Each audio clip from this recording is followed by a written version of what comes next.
Alright fellas, what's going on? Denonu here. And this is gonna be a little bit different. This is gonna be a I know I normally don't do these kind of sort of things, but this is gonna be a movie review of all things. I'm gonna try to make commentary videos about a lot of different stuff that I'm into. Games, whether it be comic books or comic book movies, things like that. I've already put up one video where I talked about comic book movies, but this is going to be me talking about a video game movie. And surprisingly, it wasn't that bad. I'm talking about, I think it's called Hitman Agent 47. Now, going into the movie, I'm a fan of the franchise. I haven't played all the games, but I have played, or haven't beaten all the games, I should say. But I have played most of the games. I think I'm only missing, like, I want to say, like, Hitman 1 or maybe Hitman 2. But I think I played Hitman 2. But anyway, I was going into it after seeing the first movie. I didn't know if this was going to be a sequel or if this was just another reboot or a reimagining of what happened in the first movie that came out. Because I think that one had, I think, Timothy Oliphant, or if I'm probably butchering his last name, but I know he was the bad guy in one of the Die Hard movies, and he's been in tons of other stuff. But this has a whole new guy, a whole new movie. And I went to the theaters to see it a few days ago. And like I said, it really wasn't that bad. I mean, I wasn't going into it thinking like, oh, I want this game to be, you know, or movie. Look at me calling it a game. But I was going into it thinking like, you know, I just wanted it to be okay at the end of the day. I mean, it is what it is. I already know that they're not going to make it just like the games. Granted, you know, they didn't do a bad job with this one. I can honestly say, like, I was kind of like 50% in on the first movie. There were some things about it that I liked, some things about it that I didn't like.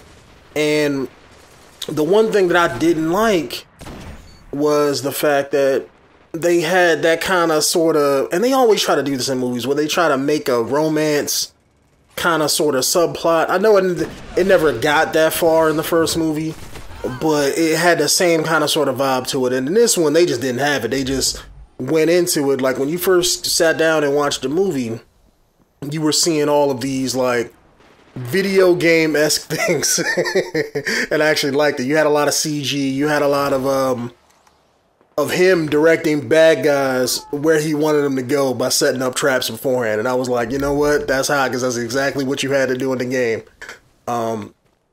And you know, they didn't do the whole female subplot, take care of me kind of sort of thing. It had a different vibe to it. They had it, but it had their own little spin on it. They didn't jump into like a lovey-dovey romance where he felt obligated to protect this woman or nothing like that.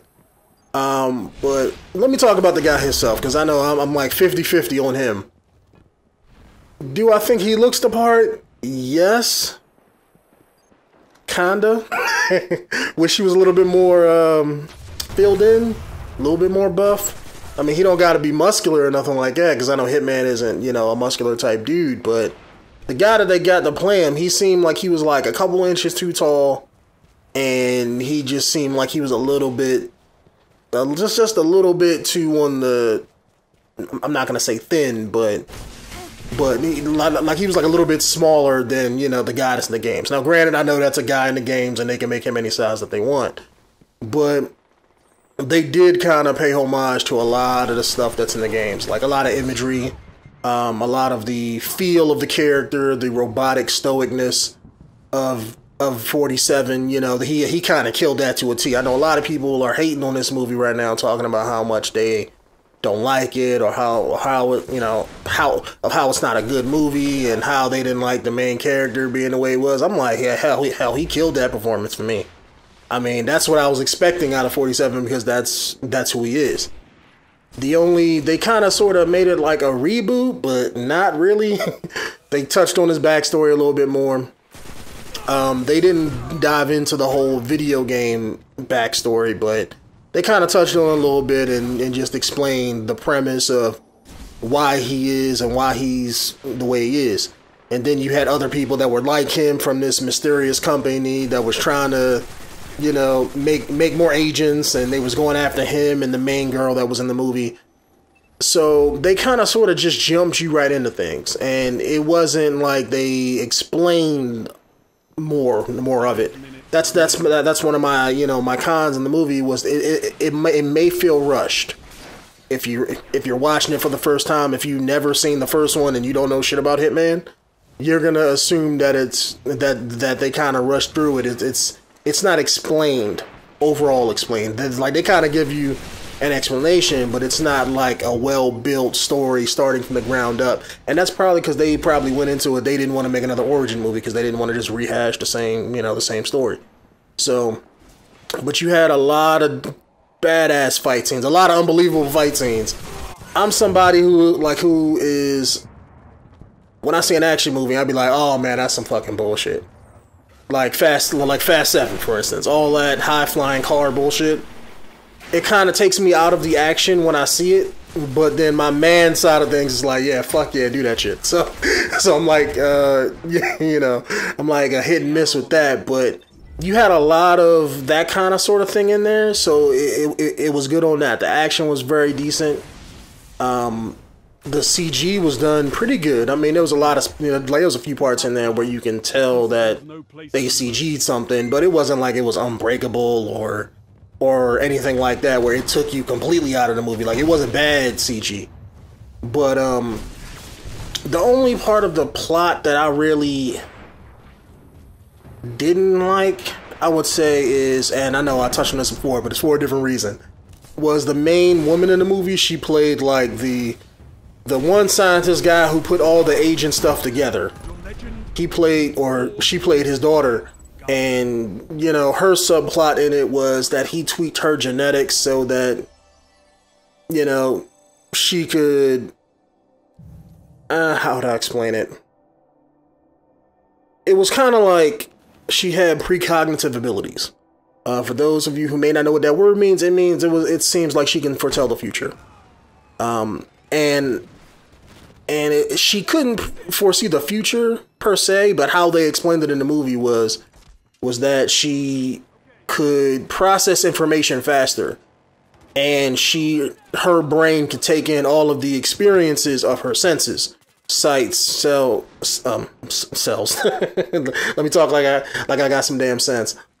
She could see a lot of, more so than a regular person. She could hear more than a regular person, and she could take all of that information, process it in her brain faster to kind of predict, let's say, 10, 15, 20 seconds before something would happen. So let's say, like, if you're about to walk into a room, she could be waiting in the room, and before you walk in there, she's going to know you're going to walk in there. It's like one of those kind of sort of things. And you had a lot of instances where they kind of use that OP ability to exploit the situation to escape. And that's the part of the movie where it's like, that took me out of it a little bit too much. I can understand what they were going for, but it doesn't work. You can't do that. I don't care how much information you have. If somebody's, if you can't hear him, I can understand, like, you might be able to smell somebody or something like that, so he's around you. But quiet phone, I'm busy making a YouTube video. Just gonna hit ignore. But anyway, it's kind of, you can't predict what somebody's gonna do. You know what I'm saying? Given if you smell them or hear them and they're like a few yards away. Like, I can understand if you were like in the same room with somebody. That's different. Because, it's kind of like you can sense when somebody's behind you without knowing they're there, But she was doing it like from like, I remember they was in like a big warehouse where they were developing jet engines. And they went into like the workshop area, and now this area is like as big as like an airplane hangar or something like that. It's like that big, and she's like predicting where people are going to be like 50 feet away and over 100 feet away. Like she could just foresee the future and could just see it. And it's like, no, that don't work. Something else that I loved about the movie. What's his name? 𝐥𝐢𝐤𝐞? I may be butchering his name, but I know he was Sylar in Heroes. He was a fucking badass in that movie. Like, he had all these like badass upgrades, like subdermal Teflon body armor under his skin. So we're like, you know, he was like damn near bulletproof. And his whole subplot of him trying to be better than 47 and all this kind of sort of stuff, that was cool. I like that. You have to have a good antagonist, you know, because he was the bad guy of the movie. The guy who, you know, he was like the right-hand man of the company that was coming after everybody.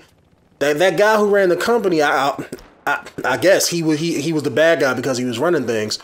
But you didn't see him half the movie. You saw Sylar from Heroes. So he was a good bad guy.